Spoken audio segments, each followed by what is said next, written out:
Hello there, Crawford Brian Nelson. Let's just pretend for 1 minute that I'm not wearing the same shirt in this whole video, but that's neither here nor there. That's just laziness. But listen, today we got a lot of stuff to talk about, y'all. Crawford Brian Nelson, we got a lot of stuff to talk about. There's so much new music, it's ridiculous. And whereas back in the day we just do separate album reviews, we're doing this talk show now. So now we're just going to address it all in one video. You can see the title of the video. It's pretty crowded as far as real estate goes for artists, but that's just all the things we're going to get into. And we've got some really last-minute petty foolishness with 50 Cent to discuss as well. And no, we're not going to talk about Spitgate, but that's neither here nor there. Team Chris Paul. But anyway, sit back, relax, and please enjoy the show. Welcome to Segment with Sever.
H+III+T to put that dang on time. Welcome to another edition of Segment with Sever. Gosh dang it. Now, I'm filming this like straight off of work, so you have to excuse me looking a little bit more debonair than I usually do. My hair is mildly put together and everything, but that's not the end of this.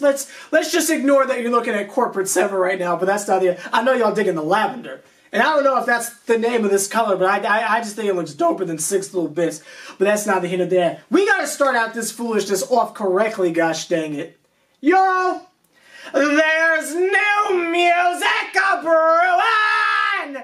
There's new music a-brewing! This entire edition of Segment with Sever is going to be basically me talking about the last couple of projects that have come out over the course of the week. We have one other non-music related topic, but just for this week we're going to focus on all the music because I normally do separate reviews, but now that we're doing this, I got to do everything at once, but that's neither here nor there. The first thing we're going to start out with, gosh dang it, we gotta talk about that new Lil Yachty. Now listen. Okay? Again, we're gonna have this mumble rap conversation eventually, just not right now. Y'all, you remember the first time I reviewed Lil Yachty. I think it was Summer Songs 2. How did I lay into him, gosh dang it. To date, that is the worst project I have ever heard. To date, that is the worst thing I've ever heard musically. However, earlier this year, Lil Yachty dropped what I believe is a mixtape, even though I paid for it on iTunes, so I don't know how that is considered a mixtape, but that's not even there. He dropped a project called, I think it was Boats 2, I think. I took 2 tracks off of it, the intro track, and then I think the second track, like, was it, come on, get hit with the boom, boom, boom, boom. I think it's called Boom, so I took, Self-Made, which was the first track, and I took Boom featuring Ugly Moses. I thought those 2 songs were bumping more than 16 little bits. However, I didn't take anything else off of there. But I really, really like the intro track, Dang on Self-Made.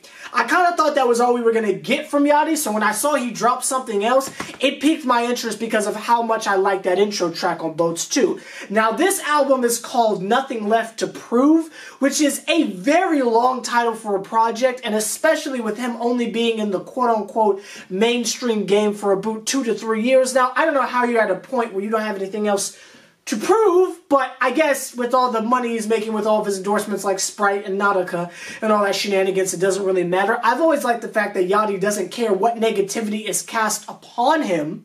He's still going to remain positive. Now, on this project, I only took 3 songs. I ended up only sticking with 2 of them that are still in the rotation. The first one I took is Yacht Club featuring Juice WRLD. Yes, ironically, I took something with Juice WRLD on it after all the trash I was talking last week. I like that song Yacht Club because they're doing the Jay-Z, Kanye, like back and forth. A Boat says something, Juice says something, Boat says something, Juice says something. Lyrically, it gets pretty wild. I mean, it's something that's going to floor you, but it's just a really fun song. And I like when Lil Yachty is rapping melodically. When he's actually rapping, I'm not always here for it exactly, but when he's kind of like singing melodically but still semi-rapping, I'm always here for it. Juice WRLD does an okay job, I guess. I'm not really a fan of him, but that's neither here nor there. The other track I took is Everything Good, Everything Great. Again, I didn't end up keeping that, but I really liked it. The melodies were cool. I mean, it's off-key, but it's Yachty, so I like it. I'm a sucker for auto-tune, as you know. Then we've got the track Next Up. Next Up, Yachty's actually rapping.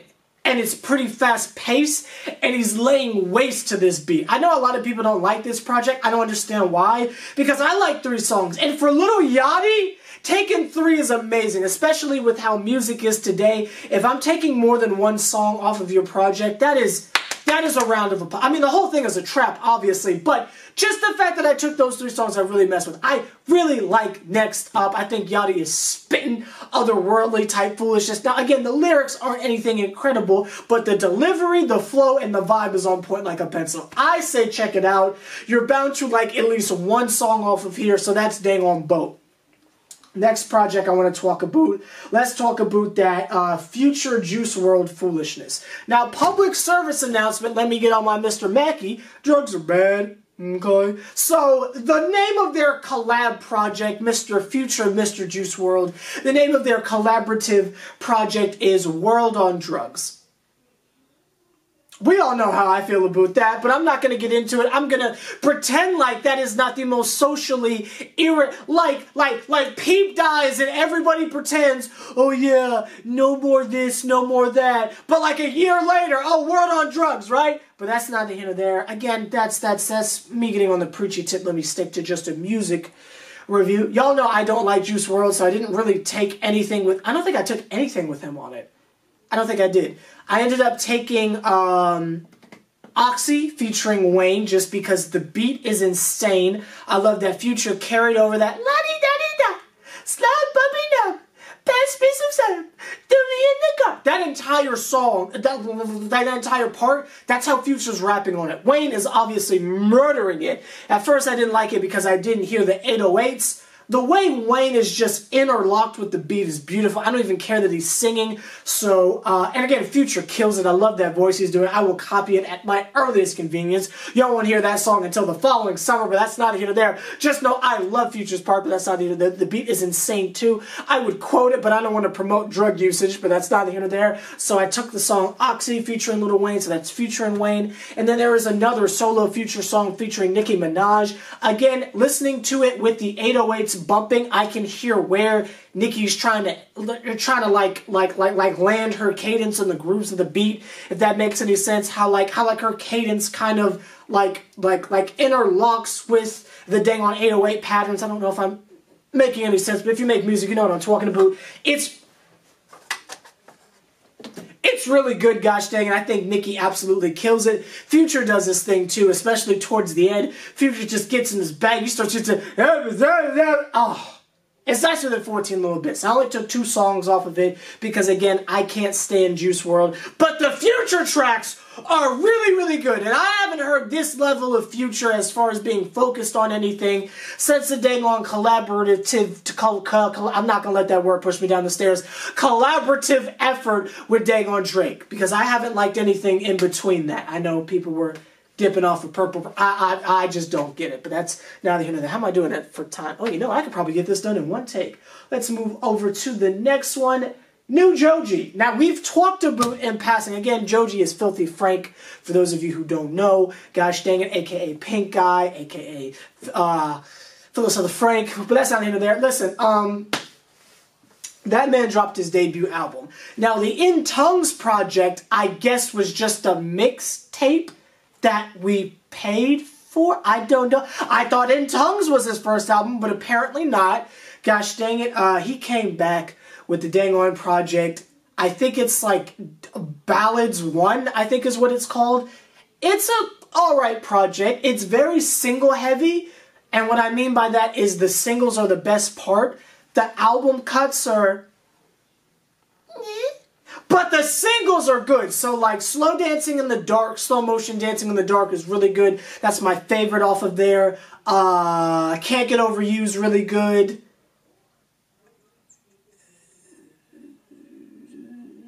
Yeah, Right is really good. That's Boot It. But you know, the first 3 singles are really good. And again, for me, if I'm taking 3 tracks off of someone who I don't really listen to all that much, then gosh dang it, we good.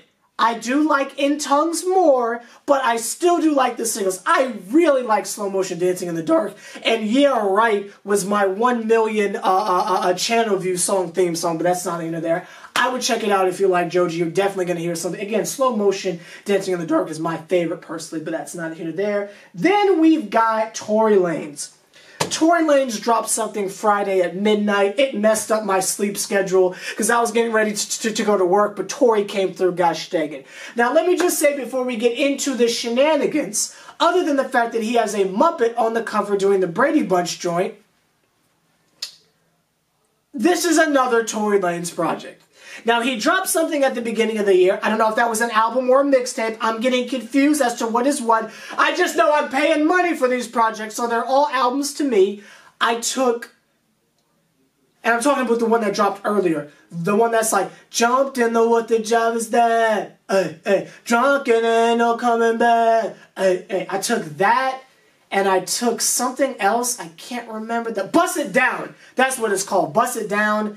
And I took another song I can't remember, but I really like Bust It Down. That was a standout from, I believe that dropped in February. I can't really remember. So for this project, I took the first 3 songs. So that is Why Don't You Love Me, something else, I can't remember the title, and then something about an X featuring Chris Brown and 2 Chainz. Now, I'm probably not going to take the Chris Brown and 2 Chainz verse. Not that they did bad. It's just, with Tory Lanez, I tend to run into the first couple of tracks set the tone, and every other song sounds the same. At least that's how I hear it. I'm sure at some point I'll go back and take more, even though that didn't happen with the project he dropped earlier this year.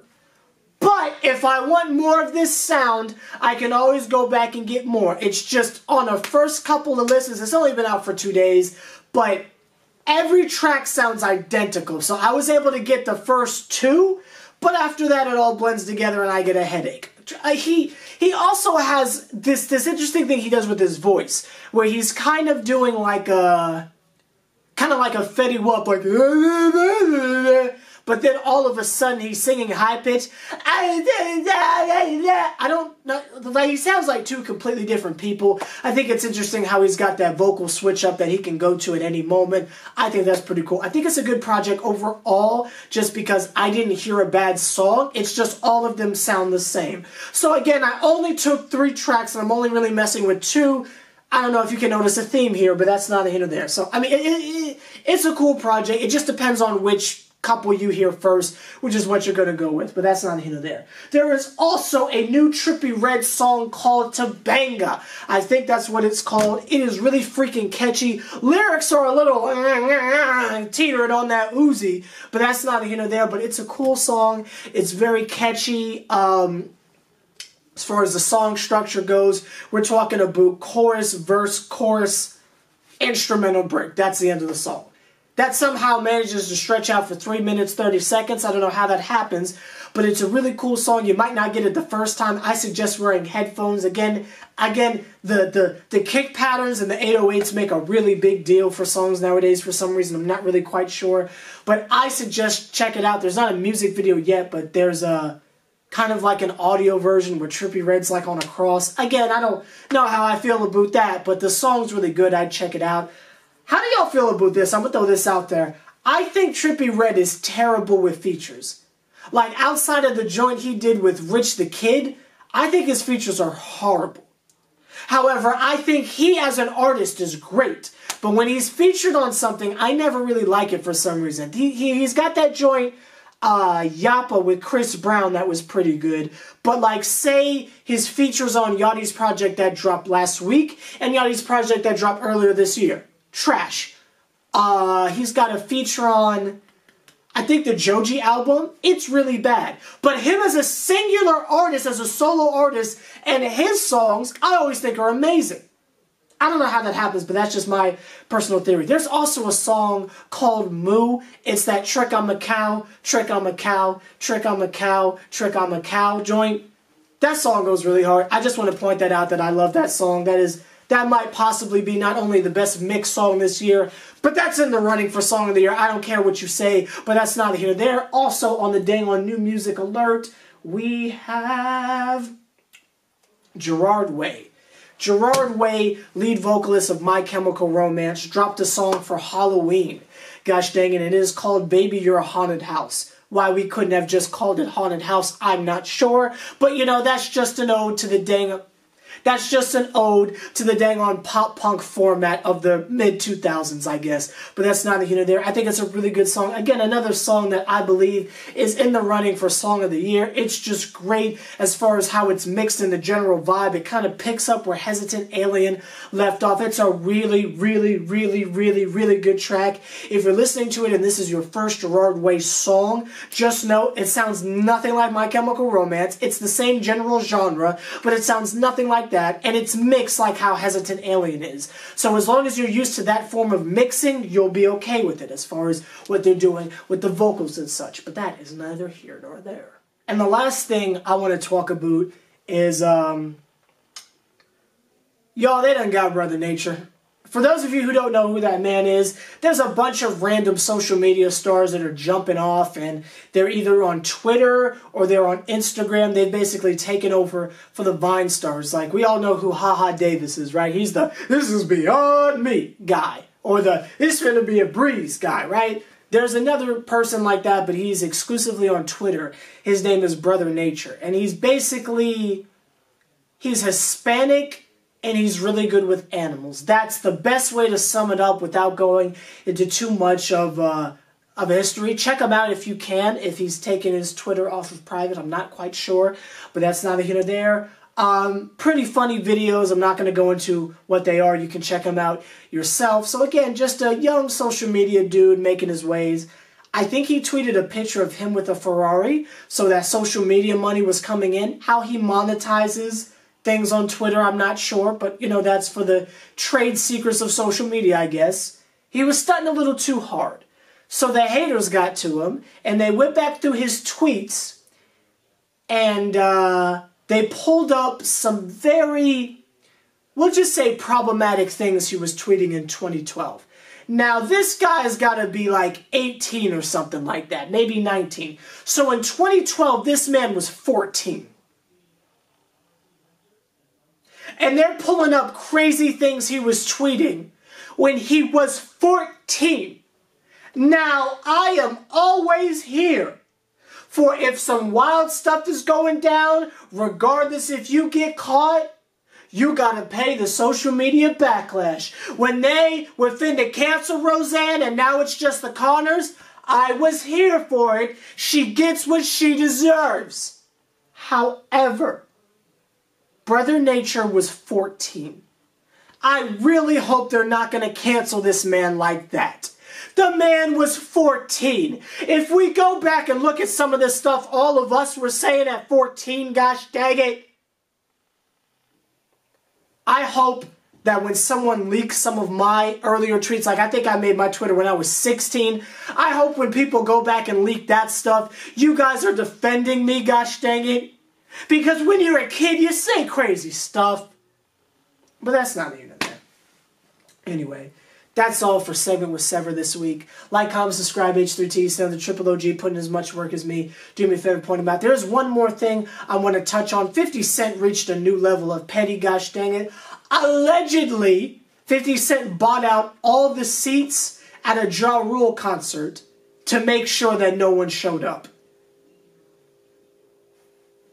I just want to leave you with that because that is next level petty. Shout out to 50 Cent. I'm still trying to get signed to G-Unit, but that's neither here nor there. Anyway, I'll see you guys later. We'll see you guys later today for another live stream, gosh dang, for the Dang on New York Knicks. Hope you enjoyed this edition of Dang on Segment with Sever. Leave all your foolishness down below, and I will see you guys later today. Let me know your thoughts on all the new music that's been a-brewing. Ah.